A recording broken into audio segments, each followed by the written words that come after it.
Seeing Beyond. Living Transformed is a spiritual crossing of the threshold to the world of being a truly expanded human being. Join mediums Cheryl and Kelly for conversations about discovering deep spirituality, developing your intuitive and empathic skills, and personal mediumship. Each episode will focus on tips, tools, and techniques to help you understand and expand your own inner gifts and life journey. You can call in each week to receive spiritual guidance, personal readings, and we'll answer your questions. We'll talk with luminary experts on meditations, the afterlife, energy healing, past lives, and much more. Join our Seeing Beyond spiritual community to learn more about expanding your mind, body, and soul, and have fun on your journey to empowered transformation. Oh, welcome everyone. Welcome to Seeing Beyond Living Transformed. It was such a beautiful introduction. I have to congratulate and thank my cohort, my colleague, Kelly, for creating that beautiful intro video. AI and the Well, voice. it is gorgeous. I did the video, but the AI was the voice. Oh, well, she has such an eye. And thank you everyone for joining. I mean, tonight's going to be such a special show tonight. We have been looking forward to having our special guest on for some time now, or having him back with us, of course, AJ Barrera. We'll be introducing him in just a moment, but let me just say hello to Kelly. Kelly, how are you? Thank you for creating such a beautiful video again. How are you doing? I'm doing great. I'm so excited to have AJ on tonight that I'm like a little kid, I'm like, oh, woo, excited. I've missed AJ. It's true. Let's And I'm get excited into to it. be back in the show, and have you back every week, Cheryl. I feel like, We're Nice. still in the goosebump phase of our new season 4. We're just getting started again, and we want to say hello to everybody on YouTube and Instagram and Facebook. Share our program. We appreciate it, and thank you guys so much for being a part of our show. We want to welcome AJ Barrera with us, and just let me share with you about AJ for a moment. He is a world-renowned psychic medium and spiritual counselor. AJ has worked with paranormal activity, which we're going to talk about tonight, being in the month of October. So if you have any questions about the show as we're going on, please make a comment in our comment section, and we'll be looking out for your questions. We can ask AJ. Hopefully we can get him to do some readings with time remaining. And we always want to say hello to our colleague backstage, Brianna, who makes us look great out here and who helps us field your questions. So thank you again, Brianna. So once again, let me say hello to AJ Barrera. He is an amazing mentor, psychic medium, intuitive counselor.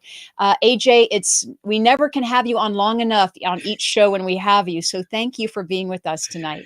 Thank you, Cheryl. Thank you, Kelly, for having me. It's such a pleasure. I'm really looking forward to doing this and catching up with just old friends. Truly, it's just good to do this. Yeah. Right.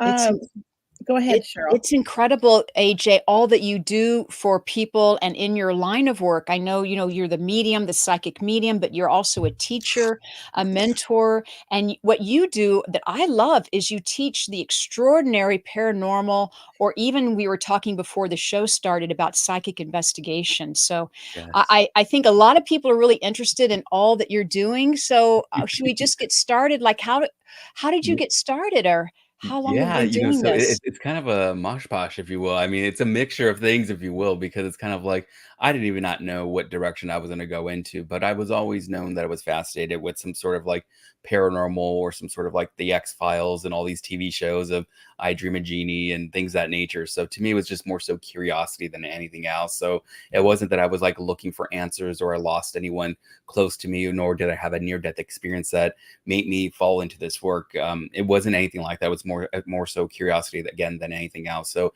I kind of went on my own journey of just watching these television shows and kind of like reading the new age books in high school and junior high school and whatever I can get my hands onto. I was like a sponge. I was like, I want to know everything. But back then, that was 20 something years ago, that there wasn't a big library in high school or junior high school that carried a lot of the new age stuff. It was more of the occult type of stuff. So for me, it was just trying to like dabble into everything that I feel like that was right. So after I had some of my, I guess, experiences, spiritual experiences rather than paranormal, because they are normal, what we do.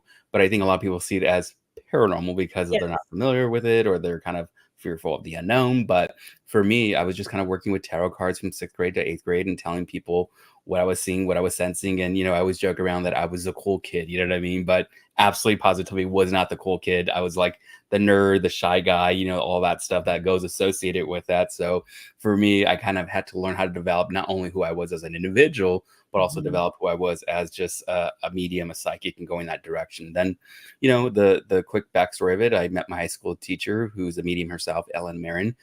She's the one that discovered my abilities and said I had the ability to communicate with the other side. And I started reading for people in my high school, and that's when my mediumship took off. And then at 19 years old, landed a gig in LA, and that's how my career truly started. Didn't have a website, didn't have any phone numbers really. I was giving out my cell number on the radio. I'm like, nothing's going to come of this. I'm going to do one appearance. And then things took off, and I was signed with Clear Channel, which is now iHeartRadio, for like 4 or 5 years, something like that. Yeah. You're That- so like blessed though in that way, but that just shows that it was sort of your true path because everything fell into place for you. Oh my God, yes. And and the great part about it, I still get to work with a lot of like colleagues and program directors from iHeart and new, radio stations. So I'm always on the radio quite often, especially next week. I'll be doing many radio appearances next Mm. week for Halloween, Day of the Dead, and so on and so Mm. forth. So I still work kind of quote unquote in the industry, but it's just in a different way. And I get to meet with old friends there. But even the paranormal stuff, like the going in that direction of like wanting to document the paranormal, like how does spirit communicate? Like I know how they communicate with me as a medium, but how do they communicate? Like disembodied voices, EVPs, like electronic voice phenomenon, through all these different devices. So I had to understand like what the purpose and why they're still around us. Like, are they earthbounds? Are they stuck? Are they hauntings? Are they residual energy? So I really kind of still go on this journey of really trying to educate people about this work, because I don't know everything about it, but I do know what I do know for the 22 years of doing this work, that I try to do my best to relay the correct information the best that I can, but also my personal belief.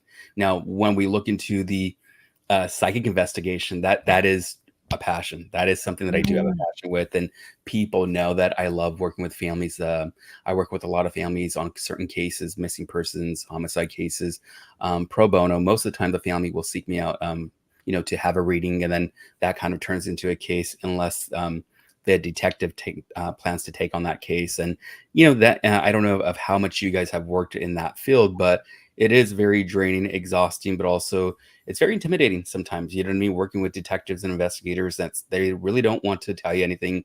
They don't believe you. They don't want to really give you any of that information. So you don't even know if you're right or wrong, but you just have to just deliver the information. And I work from a place of intuition, not from a place of mediumship at all. I don't work with mediumship when I do any Oh, psychic that's detective review. interesting. Yeah, Oh, I at didn't all. know that. Yeah. I would have I thought you'd be connecting with the person that's, deceased. But absolutely then not. again, not everybody's deceased. They might be missing, right? Exactly. So the way, That's I think again logically, but also I've had the opportunity to work with detectives because they work from a place of calling their target, and even though they may think someone may be gone or deceased, they don't call them deceased until they have a physical body remains or something like that. The same way I work from that perspective, I call them the target, even though in my perception as an intuitive receiving that information, I still don't tell the family that I think they're deceased, they're passed right. on, or this and that, This is because, scary. God What if you're wrong? forbid, that I am wrong, and I can and will be wrong when I do this work. So I can be the Yeah, first to admit that, but I will never tell a family like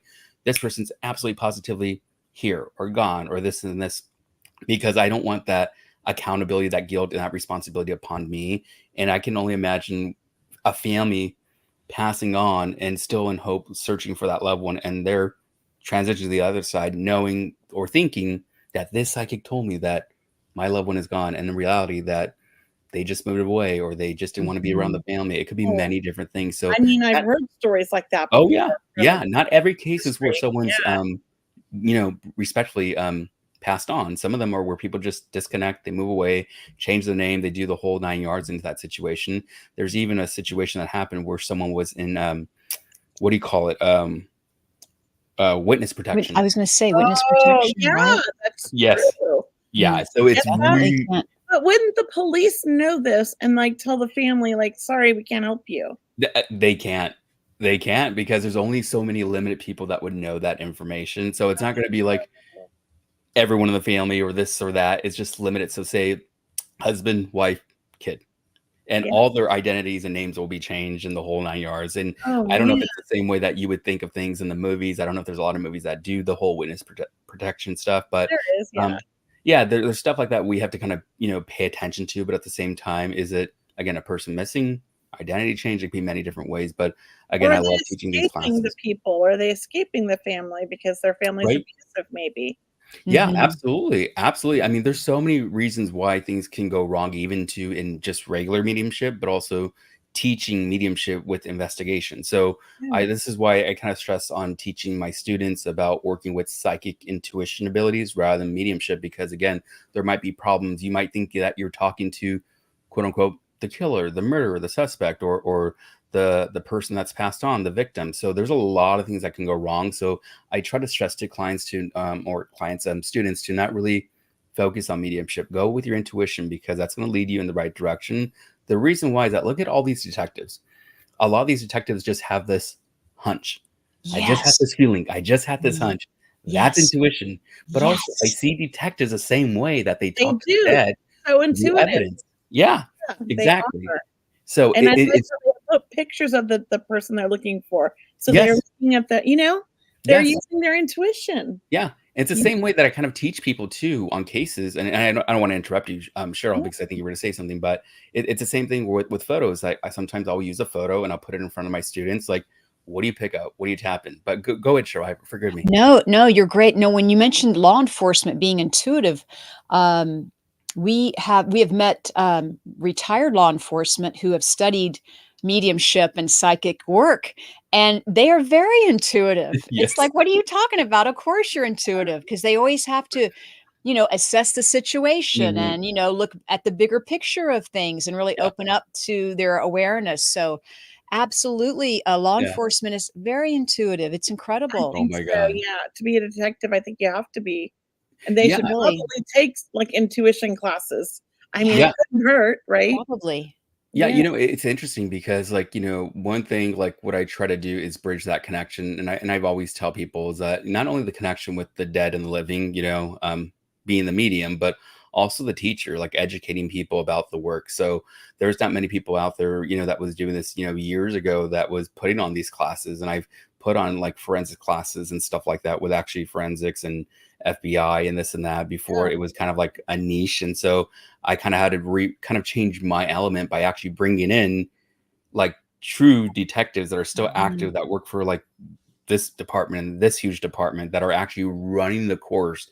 And I know, Kelly, that you missed the opportunity to, go to one of them and so on and so forth. I don't know if it's online or in person, Twice. but I've it's missed it kind of, twice. yeah. So, and I told you, like, when the time is ready, it's going to be the right time for you. So, Yeah, I, both times it was like I got sick one time and then my right. friend died the other time, and I had to leave class. Yeah, and it's kind of Oh, one of those things that when you have these people that are teaching intuitives, people like us, to do the work, they're doing the job and they're kind of giving us the kind of the obviously the fundamentals of um, the work. It's kind of like they go through years of like information and text information. So it's very draining, exhausting, a lot of information for the students to take in. yeah. I remember the first time taking the course and going over it and what we're going to teach. And I'm like, wow, this is a lot. I go, I think we need to do this in 2 days. And Mhm. detective was like, no, we can do it all in one day. And I'm like, Oh, I go, I think we're gonna need like an hour, hour and a half break just to Yeah, like, yeah, yeah. decompress. digest everything, right? So, Have a drink or something. I get asked a lot in my work as a medium, and I'm seeing someone on Instagram right now, creative by nature, is letting me know, and this is a common question, AJ, for you about psychic investigation, is that they get a lot of stuff around around working with psychic investigation, but they're not registered or they don't know how to connect with the police. Like when you're getting information and you're an intuitive, how do you relay that information to help out? Yeah, How do you go so about that? yeah, so this is something that I teach, and this is kind of like the stepping stones or the beginning stages that I try to teach people. And it's not really with the detectives. This is a course that I teach on my own.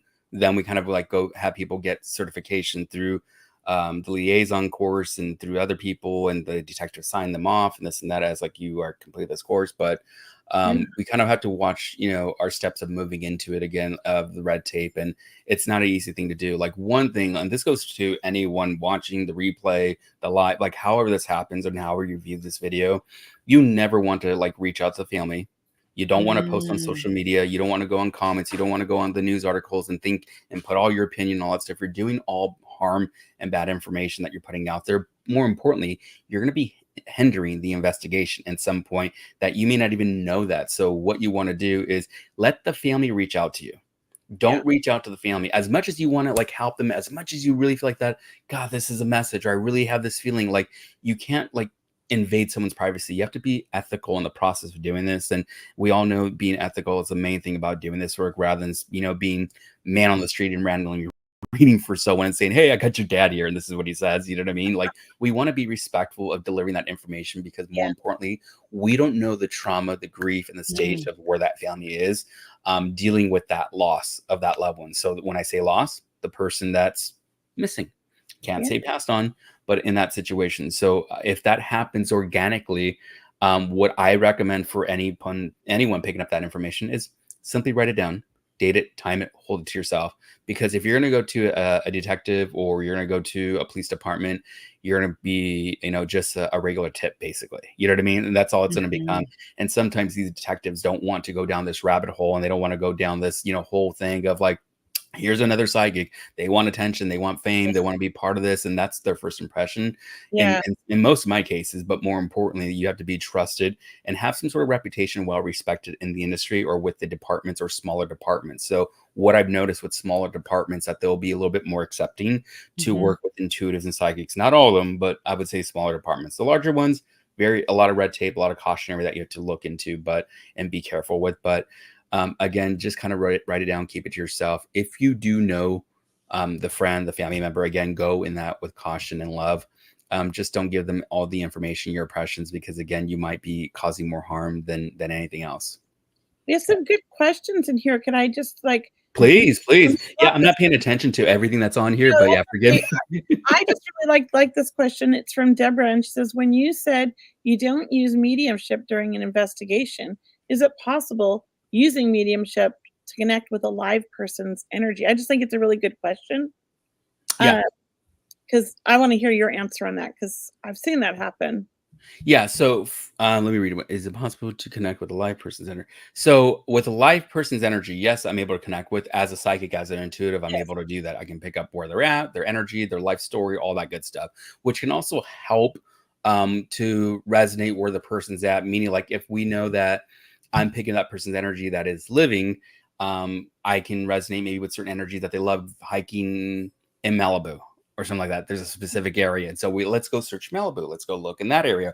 Or this is a very, favorite area that they enjoyed. So that case makes sense to me, but I never really use that energy to read into, quote unquote, finding the person. There's different Right. areas that I work in, tactics. So kind of think of it for me, and hopefully this makes sense, because again, this is kind of like leaning into like the mediumship and psychic, like you're blending it, and I don't want to blend that energy. When I try to look for any energy in general, I kind of place like north, south, east, west, or 12 o'clock, 3 o'clock, 6 o'clock, 9 o'clock, and I kind of place myself in that direction wherever I'm at, wherever that case happened, and I kind of place myself there. So if I feel like I'm being pulled to 10:30 or 10 o'clock or this direction, I know this is like the energy where I need to go into. But Yeah. I think for me, reading energy, again, I feel like I might be allowing my ego to step in, and I might misinterpret the information that's coming through, because that's where I would start doing then a psychic reading on someone, rather than picking up evidence or more details Mhm. about like their location or who they are. I may know more about who they are, but that's about it. Okay. On my question about that, I one time, and this is just when I first started developing, I went to Seattle for a workshop with Allison, and a bunch of us, like, people that were in the workshop after workshop hours, because we were staying there for the week, got together and we were investigating a murder that had already happened, that had been not solved, but they knew it was a murder, and it was one of the girl's friends. And I had a weird experience, and I haven't done this since. It just happened that one time, and I often wondered what this was. But when I was tuning into the murder, I was seeing through the killer's eyes, and I was the killer. and I saw the killer's hands, and I saw what he did to the people and everything, and they didn't tell us everything, so I knew, like, details that only, like, was in the case, like, she didn't tell us, and she Mhm. said that was really cool, but it freaked me out because I also felt this murderer's, like, rage and Right. anger inside for women, like, he was, like, somebody who hated women, and it made me, like, wanna it literally made me almost puke. It was so, like it was when I first started developing too, so it was, like, so overwhelming that I kind of was like, "Okay, I'm not gonna go in that direction, it's fascinating, but I'm not ready for that." And I haven't Yeah. touched that stuff since, and I keep trying to take your class, but I keep You know, it's so interesting that you bring this up here because that is something that does happen not all the time with students. Like when they pick up information, that they will see things through the person that was Mhm. involved in the event or a third party Mhm. person that witnessed the event or the but act. he's alive still Yeah. and uncaught. They haven't caught him. Yeah. Mhm. So what you're picking up again is kind of similar to Deborah's question. Is that you're kind Yeah, of picking that's up why I that like person's that energy. Yep. question. Yeah, Yeah. Mhm. So yeah, it's not common for me, honestly. Like I have impressions, meaning like what they would look like. Scarring, tattoos, specific designs, like hair, all that stuff. That's kind of psychic impressions, but wouldn't be really a psychic reading. But it's not really going into what their vision is. I don't go in that level where I can actually see where things are at. There yeah, are areas where again will go into north, south, east, west, and it'll place me into certain areas, and I will yeah, Mhm. smell things. So, say for instance that respectfully, I don't want to kind of put anything, but respectfully, if a physical body was left somewhere, Mhm. say on a gravel road, and there's some sort of water, I would kind of go in the direction of like kind of going within and actually listen to things. So, say for instance, if I hear like sounds of like pebbles and rocks, I know it's gravel rather than a dirt road. I know it's cement rather than this. If I smell water that is sitting, I know the water's not moving. It's been there for quite some time. Mhm. If I get the feeling or a taste of mud or dirt, I know that the mhm, water is still active, like it's still rained. It rains there a lot or something like that. So there's Mhm. a lot of things that happens where my receptors are like all over the place. And yeah, I'm literally like writing everything down and putting everything Mhm. together because oh, one thing a police detective does not want you to do is be like, here's all my Yeah. notes. What do you get from this? They Yeah. don't want that. They want everything organized and put together in a sense of yeah, like all that that's information. So again, there's a lot to it. I wish it's just kind of like the stuff that you see on TV. It's just like, oh, here it is. We solved the body, and this is there's a lot of time and energy. And going back to something similar to you, Kelly, is that students have a lot of fear of going into the work thinking like, I don't want to see anything negative. I don't want to see anything bad. I don't want to deal with anything. But I yeah, kind of like to tell my students too at the same time that practice mediumship. Well, yeah, Mhm. you do connect with families that may have lost their loved one through to suicide, overdose, murder, that like all these different things, which is yeah, very kind of bad and toxic to talk about. But it's the honest truth because you do experience them, but you're yeah, experiencing them just in a different way. You know what I yeah, mean? it's So true. it's something just to pay attention to. Yeah. Yeah, I just think, in the beginning, I think it was too much and it freaked Mhm. me out because Mhm. it was just crazy. But It's I've always amazing. wanted to delve back into it slowly, but one day. I have another great question here from Albert, who just adores you and Hi, wants to Albert. come back to Sacramento. Um, Hi, Albert. what tools do you recommend to use or purchase for a beginner to try paranormal hunting? Oh my god, very, very beginner, like something very simple, like a digital recorder. Huh? I Write use this one. I down, use Albert. Yeah, you can buy any digital recorder, something small. You can put a chip in it, memory, all that stuff, because you are going to be recording for 6, 8 hours, 12 hours, for that Yeah, Mhm. investigation, depending on how long you investigate. And then you're going to play back those files as well. Digital recorder, I would use a EMF device, something that picks up energy, something very simple. You can even find them at your Lowe's or your, Home Depot. They're not sponsors, but places like that, hardware stores. Or you can find something as simple as a spirit box, or they call it basically an ITC, which stands for instrumental transcommunication, where Mhm. spirit speaks to the white noise and you pick up that information.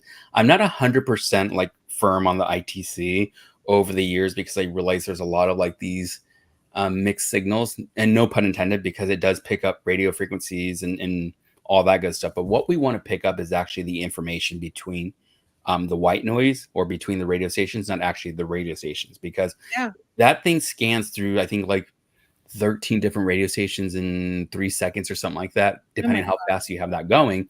But if you have that voice coming through on all 13 radio stations, then that's some sort of spirit or energy or an intelligent response like coming back to you. But if you have some sort of Spanish music that's coming through that's not even relevant to the question, probably not a spirit, probably picking up a radio station. But I'm saying this because I see a lot of these things and I'm like, yeah, that's the radio station. That's not spirit. Like you're picking that up. And I'm a big, I don't say debunker, but I'm very passionate about what I do, improving. Being accurate. Yeah. So- I do because I feel like that, you know, what I try to do is again, show Your documentation. reputation.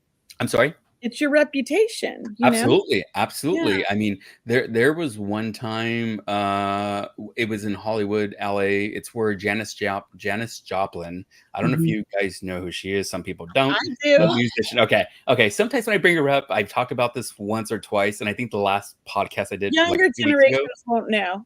they were in their 20s. I had no idea like how young they were, and I brought her up, and they're like, "Who? Charlie Chaplin?"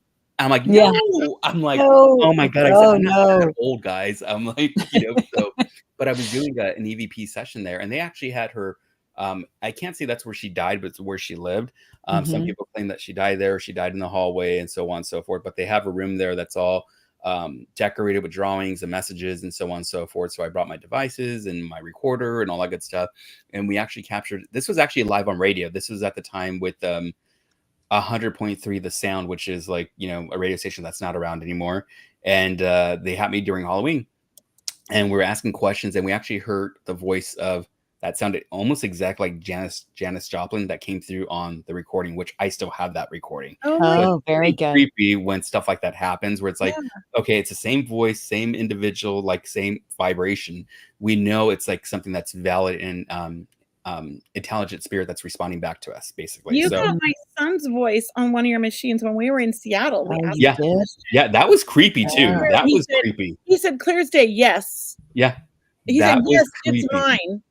Yeah, That's what he said, and Yeah, I was like, "Holy moly!" I remember how that started, and it wasn't that I knew that passing was still so fresh and recent for you, Yeah. but when I heard it, and I get goosebumps right now because I'm like, God, is this too soon to call you out? And I think I wanted to call you out, but you heard it at the same time. I'm I like, know. I was like, I was so happy because I did not want to be the one to be like Yeah. reaching or pushing it. You know what I it mean? was I'm not that clear as person. day, his voice through his little machine, like God, it just like it It's was like, amazing. and then boom, RJ's voice, and then and it was Yeah. answering a question. Like Yeah. it was crazy. Yeah. Well, let you me take. Go ahead. Sorry, Kel. Finish up. I was just gonna say, like, that was fascinating. There's a whole bunch more questions, Cheryl, Yeah. and I'm gonna let Yeah. you go because I'm gonna tap out for a second, guys, Okay. because I need a little bathroom break. I'm sorry. Okay. It's all right. I'll be right Well, I just want to take this opportunity for everyone just logging on to our show, Seeing Beyond Living Transformed. You're watching AJ Barrera, who's with us. Please check out his website, ajbarrera.com. He's a psychic medium, an intuitive counselor, and mentor. And, you know, AJ, I wanted to share with you, and you remember, but me and Kelly and some others, we studied paranormal with you on the Queen Mary out in Long Beach. And it was so amazing. Kelly and I talked about this in last week's show. We wanted everyone to join us tonight because you were able to, first off, get us into some amazing rooms that aren't available just on the regular tour, so to speak. Yeah. And you had all your equipment with you. And I mean, I think it was just off the charts. Yeah. I mean, I was so blessed because, like, you know, when you get to know people, when you go to investigating certain locations quite often, and obviously people move on, they go to different jobs, but we got access that not even you get access on a tour to, you know what I mean? So we got private access and down to the bottom of the ship itself and into different rooms and the pool and this and that, which I don't think the pool is even active. I don't know if it's still active on the tour. I know the first class pool, you can still get into if you have the right access. But the pool where they have Jackie, the spirit that's there, that people experience, that's a second class pool. So that experience was so amazing because we had so much equipment, devices, and everything. And I remember Jennifer was there, my wife, and she was just like, people wanted to go out and investigate with her. They didn't even want me. They're like, because my wife was like, let's go. She's so fun. She was in charge. I love Jennifer. She was ready. Oh my God. That was a really cool experience. And there's so much documentation. Like, that's probably one of the most active locations, meaning like even to this day, say if I go back next week or any other day, even during daylight, I will capture evidence, Yeah. disembodied voices, the EVPs, like you name it. That's the Mhm. most active places. And also too, Gettysburg. I've done Gettysburg many, many years ago. Oh, it And I is. remember had a recording just this very similar to this recorder that I have, where I just had it playing and I was just doing EVPs, and you can actually hear like cannons going off, like boom, Oh, boom, and it's silent. There's nothing there, whew, and then you hear Chills. firing going off. So when cool. stuff like that happens, and I just get goosebumps because it just kind of, I can't say documents, but it kind of shows that there's something out there when it's no traffic, there's not any traffic, no gunshots, not this, not that, and you're having this documentation coming through within 5 minutes of you doing that EVP, and you replay it back, and you hear that Mhm. clear as day. It's super cool. Yeah. Mhm, Okay, mhm. I have a really good question. Can I Sure. bombard again, Cheryl? I know I'm like hogging it. No, no, go for it. I'm like, I feel like I'm talking over Cheryl, and I never do. I'm just trying. No, no, you don't. You're good. No, So it's so interesting, this topic, it's fascinating. go I mean, I'm so open to learning more about it. Yes. But my question is, you talked about like spirits that are stuck or things like that. See, I personally don't believe in that, but Right. but because I feel like, and I'll say this way, I'm not saying it's not true because it Right. might be true, but I feel like I want to believe the best and work in the light, and not that that's not working in the light either. I'm not like putting it down, but for me, like it's I feel like everybody goes to the light and they come back to visit. Yeah. And maybe these are like strong energy signatures, but when you're there investigating, they want to come tell their story. Yeah, so there, kind of So I like must in be a lot a healthy thinking. way of explaining this, like very Yeah. similar to our loved ones when they do come back. Our loved ones are around us 24 hours, 7 days a week. But when they send us messages and signs and so on and so forth, it's kind of like a little spiritual check-in. Yeah. These spirits that are passed on, I don't believe respectfully that they are stuck. I don't believe that. I Thank believe you. it's part of their own memory, their last memory, something traumatic that happened. Again, as I mentioned, it could be a memory for them. It could be residual energy. The Mhm. ship, the ground could be many things. Also, what we consider as a haunting may not even be a haunting because that energy may not even know that again that it's gone. Oftentimes, that energy will replay that memory or that last thing that happens on the Queen Mary. Quite often, I can't say every time I go on the Queen Mary, but door 13, John, I think it's John. Yes, I John, I think can't remember his that's last name, fine. but he got crushed by that door. And every Mhm. time I go do an EVP there, you actually hear like the voice, get out, like the same voice every time. That And was this is on like with a video, group. right? Yeah, You had that on your documentary of the yeah, Queen Mary. yeah, I remember that. That was yeah.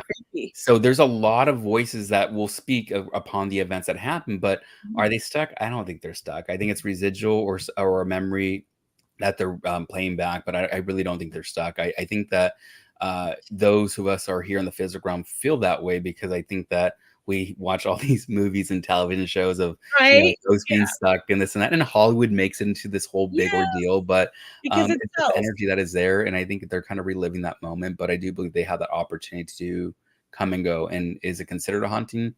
I don't know. I mean, what would you consider a haunting? Them, rallying some chains and stuff. You know what I mean? Mhm. Or would you consider them just kind of replaying that memory, which is even though it's traumatic, is probably the last thing they remember and what's they're connected to because of that residual energy. So and I think like so, like my son's very sensitive when he was little. He had a lot of experiences, and we lived at this house down at the beach, and Aiden was telling me about all the spirits coming in and out of his room when he was like 6, right? And one of them was Derek. That's my best friend's son who died when he was 11. Mm. And Aiden would just blame everything on Derek. He'd be like, "Oh, Derek just knocked some stuff over on my shelf again." Because we'd be downstairs and we'd hear things flying off the shelves. He wants me to come up and play with them. Now, another parent might be like, "Oh my gosh, there's a haunting in my house." I was like, "Oh, go talk to Derek." Invite him for dinner. Right. I would go up there and talk to Derek, and a part of me was like half believing him, but then when he came down and said certain things, I was like, "Oh, he is talking to Derek," you know. Right. But I mean, as a mom, I was like, "Oh, he's just got an imaginary friend named after my friend's son who died." I was like, Right. so I think that's kind of like, we don't sometimes again put that information together because we're kind of like, especially us intuitive psychics, we're so into this kind of what we do. Even for me, sometimes the obvious signs are not that obvious. You know what I mean? So I'm like, oh my God, Mhm. I can't believe I did not recognize that sign or that message when it was like right there, or I did not recognize that name. Like, yeah, I'm just like everyone else, sometimes where I Yeah. get that psychic amnesia or I'm like, Oh yeah, that is a sign or that is a message. So Yeah, for yeah. you, Kelly, when you have that experience, it's kind of like, oh yeah, that is the person who Yeah. they're speaking with. You Yeah, yeah, yeah, and, I wasn't sure I believed him at first, but one time we had this, like, toy airplane sitting on the piano bench and downstairs, and Cindy, Derek's mom, was actually visiting us, and Aiden kept going, "Cindy, Derek's here," and she'd start crying, I was like, "Aiden, stop." Like, "Let's not freak out Cindy." And then the airplane, we all were sitting there, and it just, like, flew off of the bench all by itself into the kitchen and landed at Cindy's feet. My And it's like, "He's trying to get your attention, Cindy." And I was like, gosh. "Oh my Wow. gosh." And we just were like, so I I know. do think, like, I they are very know. strong and can manipulate things, but I yeah. I don't think know. he was haunting us, he was having fun. That was my opinion, but I Yeah. think some people interpret that as, like, a haunting and get scared. Right. Yeah. And speaking of that topic, Kelly, someone did ask a question here in our comment section about, like, how do you close yourself off to spirits when you go into places like that? Brianna, it's from Lovescapes or something. If you can post that at Oh, that's a good 602. question, yeah. They're asking, what's the best way to close yourself off to spirits when you go into places like that? And I want to get your opinion, AJ, because I know Oh, people wow. have fear or they're new at this and they want to do it, but how do you make people feel comfortable about Yeah. protecting themselves, or what do you Yeah, recommend to I them? kind of consider what I do still, meditation and prayer. Like I'm still a big believer into that, no matter what I do. So if it's even paranormal or investigation or psychic work, it's the power of prayer or meditation or music, whatever your connection is. It doesn't have to be Mhm. prayer if you're not religious. It could be meditation, it could be music, whatever you prefer to ground and hold yourself together in that way. But more importantly, knowing that what you're working with is with good intention and good light and comes from love. So the moment that you start thinking that, oh my God, we're going to summon some spirits and some entities and this and that, you're making yourself vulnerable to that energy. And you don't want to be vulnerable to that energy. You want to ground and protect yourself, because once you become vulnerable, you might be picking up more things, or you might be seeing more things, or you might have that fear. Sometimes, majority of the time, fear will create that energy and that vulnerability, or you will start having these quote unquote bad experiences, which they're not bad. It's because you're vulnerable is why they're getting your attention. So if you're thinking that, oh my God, I want to do investigation because of XYZ, I don't want to be, touched or haunted or whatever They're whatever gonna the poke horror, you. right? You may attract them because you're kind of like that light to the You're moth. You know what like I mean? attract like. You're putting Yes. that out there. That's what I try to explain to people. Yeah. So if you have the fear, you're gonna get fearful experience Yes. because you're creating it. 100%. That's what I'm 100%. so glad you said that, because so many of the TV shows make it sound like the most frightening thing, like we're all in danger, and I'm like, "Come on, I can't watch this show," because it's exciting to watch it, but then, like, when they do that, I'm like, "That's just for selling." Oh my God. Yeah, for sure. I And mean, that's let me underline what you said, AJ. You underlined setting the intention. If we That go about it with setting the intention of love, hope, divine connection, mhm. healing, raising our vibration for the highest good. So it's about why we're doing the work, right? Why Yeah. we're stepping into it. Yeah, I mean, it's just like how we kind of put ourselves out there as the vessel. That's all we are, is just a vessel. Even me, I'm the vessel when I do investigations, paranormal or investigation work, or just as a medium, the vessel. You know what I mean? Like we're all that instrument, and we have to make sure it's fine tuned before we go into the right place. Because no one wants to sit and no one wants to go to a lousy concert and hear someone play very bad. You know what I mean? So we got to fine tune our abilities, our energies, and ground and protect ourselves. So if it means that you are going in there and you're like, well, I don't want to play good tonight, then you're going to attract that bad energy. You know what I mean? You're not going to play well. You know what I mean? So if you go with intention that tuning your vibration, raising your vibration, protecting it, you're going to be, singing like a superstar. You're going to be singing like an angel. So it's like, again, the intention, the motivation, where you come from and how you're grounded is everything to this work. I love Yay. that. I love the way I you love said that that. too. And Yeah. yeah, and I always just say, I only work in the light and I only work with the light. Yeah, for It's sure. like a quick Yeah. that's my little prayer. Yeah. We, But I feel like whatever I believe is, that's what I'm surrounding myself with. So there's so this person said, "Thanks, AJ. I'm going to the catacombs in Rome, so need to close off more. By the way, it's Angelia. I hope I said that oh right. my God. Yes. If you Yes. That's Yes, Angel. Yeah. So I'm going to. So she needs to close off more energetically. Yeah. So there that would be something that would be good for you, Angel, to go into. And by the way, hi, Angel. But to go into this, because I think by us moving into a vibration, especially an energy that we are or not familiar with, sometimes we can track that energy. Like, here's the thing. I don't want to go down a rabbit hole, but and I know this is going to sound a little weird, but I've always been fascinated historical with events, but more importantly, like the Holocaust, Auschwitz and all that stuff. Mhm. I've always wanted to go there and travel there and kind of go through the history and understand it more. I've always had a connection, even as a young kid, even before watching documentaries and stuff like that. So don't know if it's past life. But here's the thing: if I go there, I always feel like that energy that will drain me, exhaust me. As much as I feel like I'm grounded and protected, it's the energy and the emotion that is left there, and it's that imprint. And so I feel like sometimes when we go to places, we might pick up that historical events or the things that happen there. But if you're going to, I think she said Europe or Rome, go there. And I think for you, it's again a ground to protect yourself. But more importantly, if this is something that you need to do for yourself as a getaway to heal, to detox, spiritually speaking, and be happy, have a cocktail, whatever that looks like, you need to do it for yourself. Because I think if you're kind of going around kind of like saying like, oh my God, what if I pick up this, or what if I take this energy home back to my hotel, or this and that, again, it's that intention that you're already setting out right now. You know what I mean? So your intention should be like, well, I'll be good. I'm not going to track anything. If this comes from God, it comes from good light, it comes from positivity. I know I'm going here to experience the positive things here, even though there's might be some quote unquote negative things attached to it. Yeah. But you can't attach that negative thing to your experience either.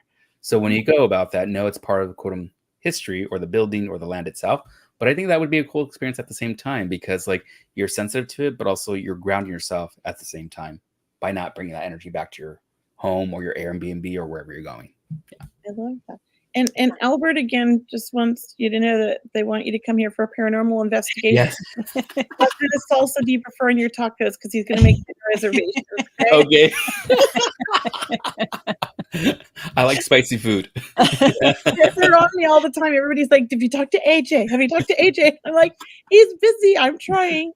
Well, No, let's seriously, I recorded I think 4 podcasts this week, and so I was I know you told me busy this. driving. Yeah, these were all in person, the studios and this Oh, and I that. And then, appreciate you coming on tonight. yeah, I so do. it's good. They're really cool podcasts, and I'm going to be doing again a bunch of live stuff next week. At least here in LA. But it's just it is exhausting, because I think a lot of people think what I do or what we do is just for Halloween. It's spooky, it's weird, and this and that. Yeah, And we're just I'm like over here like educating people. Like I do this every day. This is it's like a my full-time career. job. Yeah. This is For me, it not is. like Halloween. I'm not just a bit.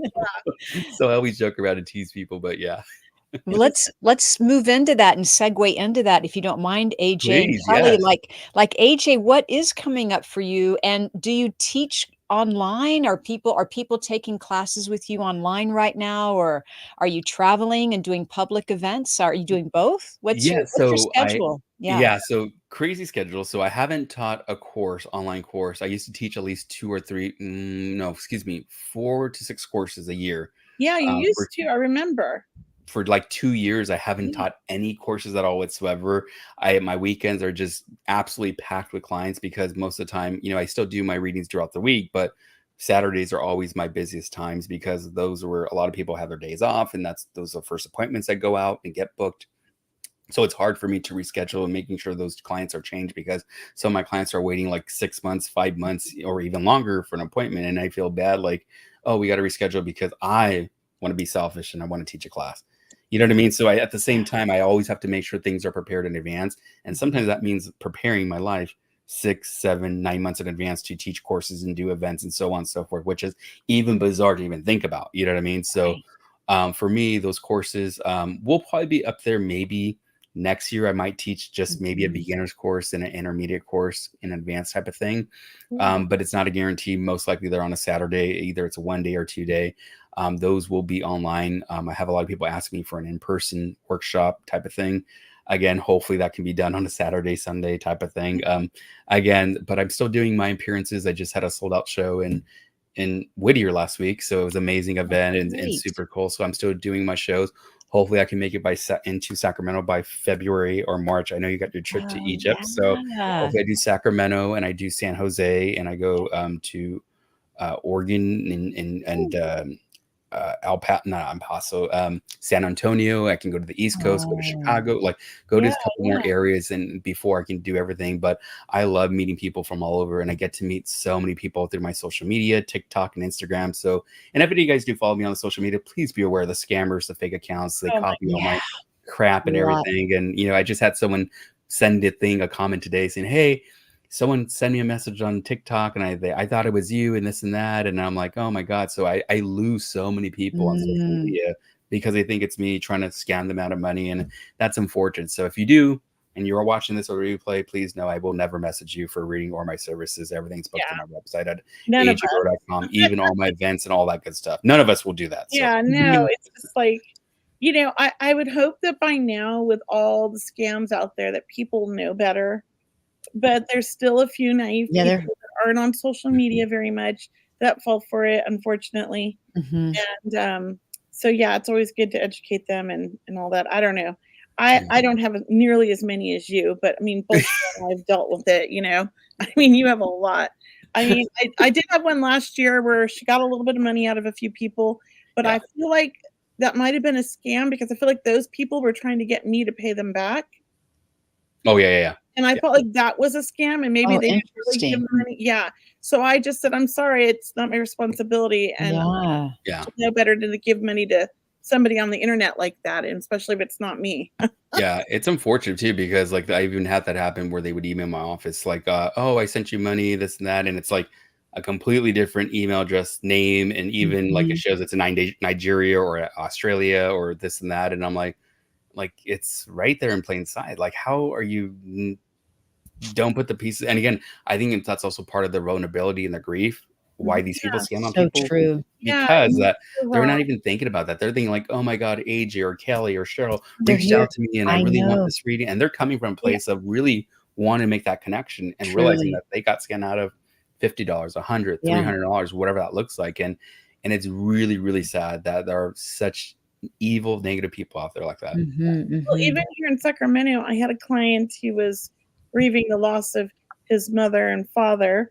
He's an older person, but not like naive or anything. I mean, but he met with a psychic medium here in town, and she kept telling him that he had negative energy and he had to come back, and he spent $5,000 on her Wow. before he realized. And everybody was telling him it's a scam, like she's just scamming you. Yeah, it's so He sad. realized and, kind of Yeah, I'll remove the curse for yeah. $2,000 So or he Right. kind of then he $5,000. came to me and told me I did the reading, and it was a great reading, he said, and then he told me what had happened and how embarrassed he was, and I was like, "You know what? It happens a lot. Mhm. It's unfortunate." So I just felt so bad for him, and I told him, Wow. like, "Don't give me any more money. Yeah. I want you to say I did that to you." Oh, I was just teasing him. He's actually really nice, and he comes to all yeah, my events and stuff. But I felt bad for him. He was just trying to hear from his family. He of just wanted to course. get some Yeah. guidance, and he was lost. And Yeah. this person That's took big advantage of him.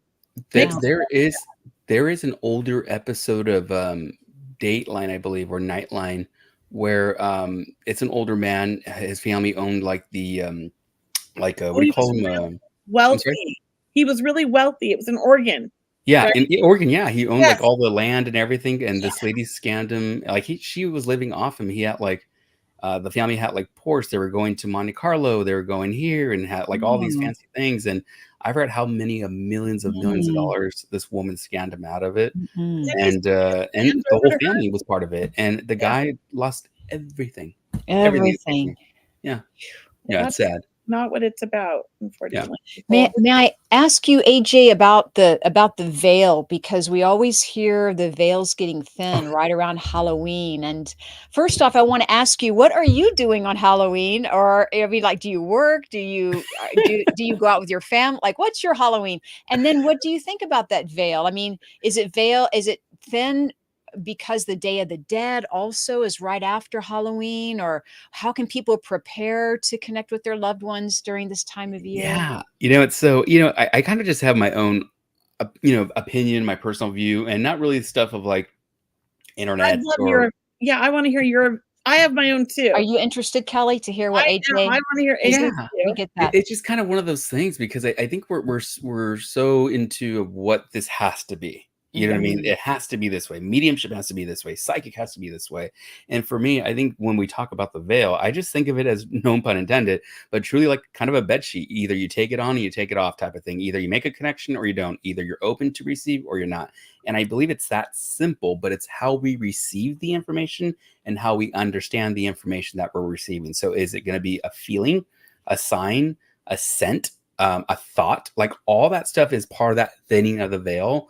But coming from Hispanic culture or Latino or Mexican, whatever right word you want to use, you know, to describe our, you know, I would say Mexican. But I think in some ways people have their own differences of describing it. Like we honor like Day of the Dead, like that's our biggest thing. And we do these festivals and the lighting and the food and this and that. So when we look at that, like the, you know, we put out bread. Bread is a big part of it, or the sweet bread. And the bread represents like, you know, not only the hunger for their journey, but also the bread with the little lines on it represents like the bones, the parts of who they are. We put out salt for them. Some of us put out salt, and that represents the purity of who they are, that energy, which is also an earth element. And then we put out candles because that represents more so the journey and more so the light to follow that when they make a safe place. And that's the also the fire sign. And then we have the what do you call it? We have the sugar skulls and all that stuff, and that also represents the I forgot the papel con papel picado, if I'm saying that correctly, which represents all the colors, the sugar skulls, and all that stuff. So again, there's all these different elements, but you know,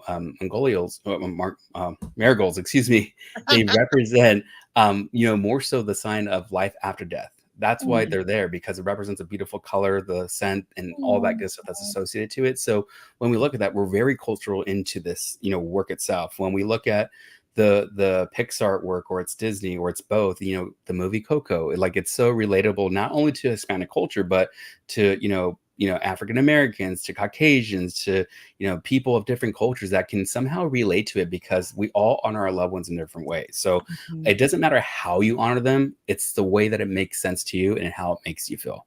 That's what I believe that the veil is. It's a connection. It's your own personal connection. So if you're thinking that, you know, it has to be at this very moment because we're getting close to Halloween, which a lot of people think it has to be because it's getting close to Halloween, or it's because of the Day of the Dead. I don't think it's any of that. I think it's kind of like the term that we developed over the years. It's kind of like the term of like, you know, we think of physical mediumship, and physical mediumship has changed and evolved over time because of how things materialize and ectoplasm and so on and so forth. Like most people don't know that Slimer in Ghostbusters is ectoplasm. He I is not, didn't you know, he's know not that. you see? Oh my God. So the I little, knew that. That is- We're gonna have a Ghostbusters movie night, Kelly. I know. Now I'm like, I gotta watch the movies and again now. yeah, Oh that's why my they're trying to gosh. capture him. He's a ghost. He's a spirit. He's the ectoplasm that the medium is producing, which is also what spirit does to produce himself, was they materialize using ectoplasm. So when we get that gray mist or that misty feeling, or kind of the watery look on the walls, or what we look through, or what we're trying to connect with, that's Slimer. That's ectoplasm. Yeah. Oh my gosh. That is okay. You learn something new every day. Yeah. Here we go. Movie I'll be night here at all day, guys. Crystals. Yeah. Movie night at Moxie Crystals. I do have a movie screen. I am going to be adding movie night here for sure.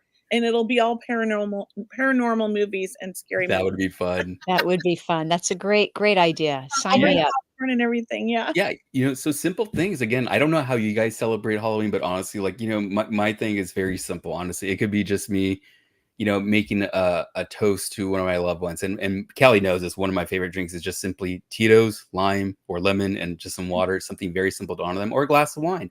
Something so simple, or it could be a piece of food, like one of their favorite dishes, like all that stuff. But I don't go all out. Like this year, I don't know what changed, but energetically, I feel like there was a shift. Not really of like putting all the Halloween stuff out, because I have a garage full of decorations. This year I didn't do it. It was more so something of me just connecting with my loved ones on a different level. And it just feels very personal. I didn't put out all the photos, which I typically do, and all that good stuff. It just I did felt that different this this year.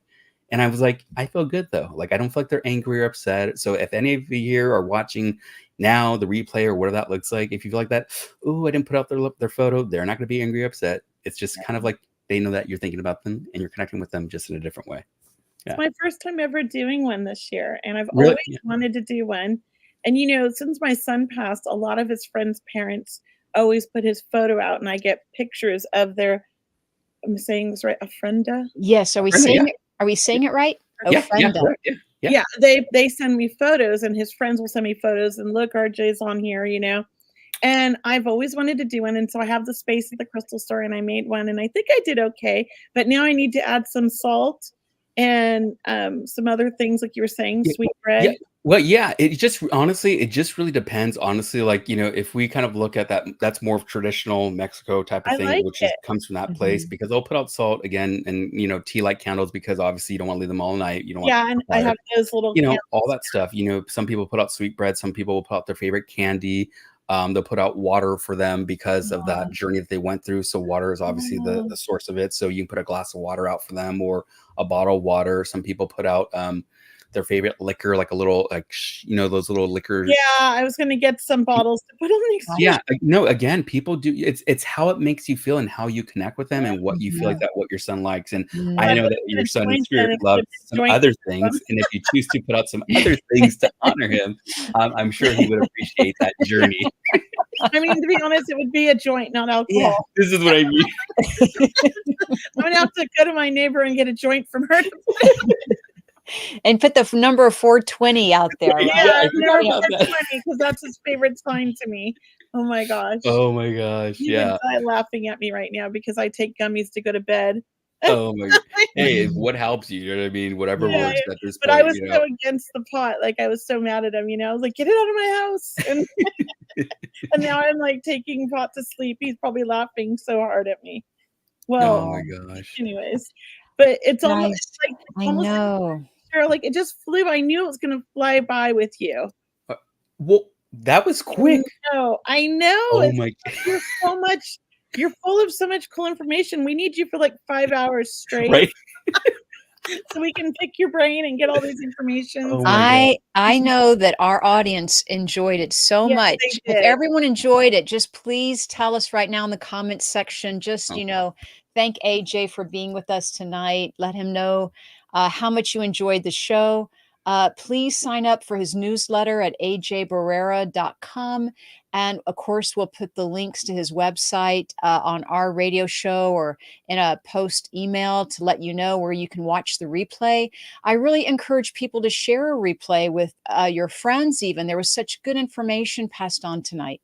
Yeah. And AJ, do your podcasts that you're gonna be on, do you ever put any of them on your website? Because I know Albert was asking, and I thought somebody else was asking how they find you on these other podcasts. Yeah, so unfortunately I don't because I don't want to Too sound many, right, I don't right. yeah, I don't want to sound arrogant like, oh, I do so many, No, but honestly no, but like you There's a do. lot, I know, and I lot of know yeah, work. you do that, yeah. there's a lot, but I think the only things that's up the only podcasts actually I don't think there's any podcasts. It's all videos from like stuff that I've done. I don't think there's any radio stuff or podcast stuff, but I do share them on my mainly on Instagram and TikTok. So if people don't, it's so weird because a lot of people don't know stories and some people do. So like I post a lot in my stories on Instagram and Yeah, TikTok. yeah, so So follow if you me on don't see them social as a media. post, it will be in my Yeah. story. And so sometimes I have to put those stories into post.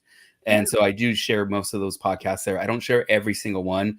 I know next week I won't be able to share every freaking station I'll be on because that's all, you can listen on your iHeart rap Yeah, app yeah. or whatever. It doesn't matter where you live in the US, but you You'll can still find call in, be part of the show and all that good stuff. But because I'm running in between studios or driving and this and that, it's hard for me to kind of be on social all the time. But for sure. again, I understand most of that. my podcast stuff will be shared on social media stuff. But Okay. very rarely I post any of those podcasts on my website though.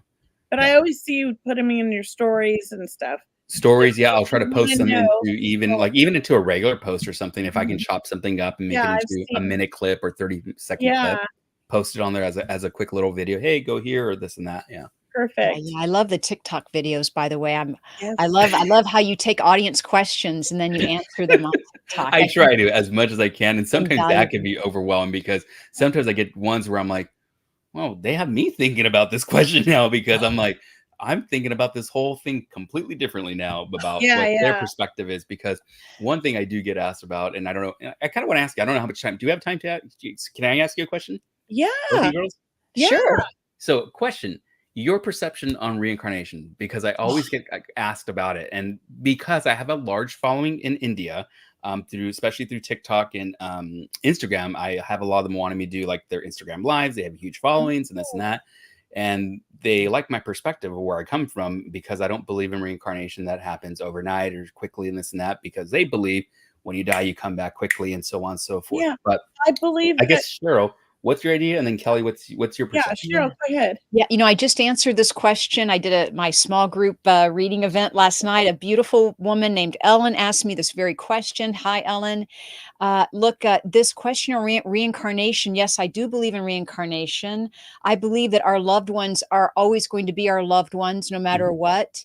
But I also believe that our consciousness is so mass and so vast and just so incredibly amazing that we have choices where we can experience other aspects of interest that we have. And I use the example of architecture. So if I pass away, I'll always be my mother's daughter, but maybe there's a part of me that likes architecture. So maybe I want to go experience the pyramids in Egypt. So maybe I will go over there, but I'll always be my mother's daughter in spirit, if that makes sense. That's what I Yes, feel. I love that. I love that. Thank you for sharing that. Oh, so my experience only comes because I remember being in my past life. And so I think that typically we wait until our family's there with us. But in some instances, we do come back, not like immediately, because my last life, I know I died in 1954, 55, 56, somewhere in there. And my first memory in spirit was watching my mom give birth to my brother, which was 13 years before I was born. I know I died in that time because I remember what my car looked like. I was a nurse, and I know I worked at UCLA, and I lived in LA, and I was murdered. I remember all this since the day I was born. Like, Wow. I came here as an infant, having my same memories as I did in my last life, and being annoyed that I was in this baby body that didn't work, and all these people were baby talking me, and they weren't attending to my needs as fast as I felt they should. So I Wow. remember all this, and why I went, I think 13 years is pretty quick. Why I did that, I believe, is that all my family was already in spirit, and that I have a soul family, which is who I'm with, which I believe I'm connected to my mom. I think I was connected to my great-grandmother. I might have been my great-grandmother. That's what I believe. In a life before that, who died also my mom was very young. So I don't know. I have all these weird beliefs about it, but I think that some people come back faster because there's no need for them to wait for anybody. Yeah, Everybody's that would already make there. sense. Yeah. Yeah, and I think that's why I came back so fast. Because I have some weird memories, but I have a very vivid memory of who I was just before this life. It's so strong. Like, I can even tell you what I look like. Wow. Yeah. Yeah. That is super cool, because I always like to ask people their perception, their opinion of it, because, like, again, we all have our opinion of what we do as mediums and tutors. Again, is there a right way or wrong way? Is there again, it's how you understand it and what makes sense to you, and Yeah. it's your personal opinion. So I Yeah. love your answers, and thank you for answering my question to Yeah, you girls. yeah, I just think Well, that, like, we don't have all the answers, but there's clearly reincarnation's been proven in many Yes. ways, in a Yes. lot of documentaries that you can't argue with. Right. I agree. Although, somebody gave a perspective, and this was Cindy Kaza. She said, "Who's to say that that kid's not having a mediumistic experience, not necessarily remembering a past life, but connecting mediumistically with that person who died?" Yeah.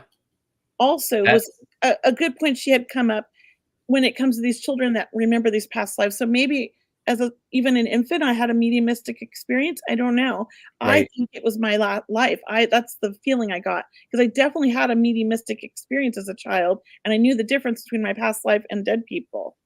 Oh, absolutely. And that's what I mean, like with the connection, and again, our perception, is it past life? Is it mediumship? Is it reincarnate? Like, there's so much to this. And I always tell people, like, sometimes those questions are so hard to tackle. Even like for me, I like to keep my videos short, a minute, minute and a half, but to go into like 10 minutes of this, I don't want to put anyone to sleep. You know what I mean? yeah. So, well, quickly, what is your belief?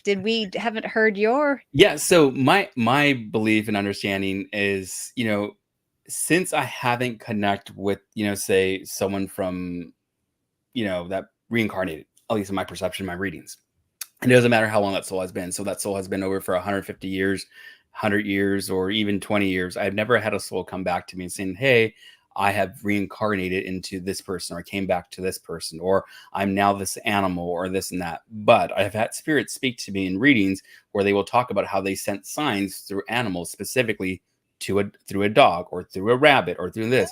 It's not saying that they are the rabbit or the dog, but it's Right. a message to let them know that they're still around you. So for me, I do believe that Mhm. it takes a number of years for our loved ones to come back.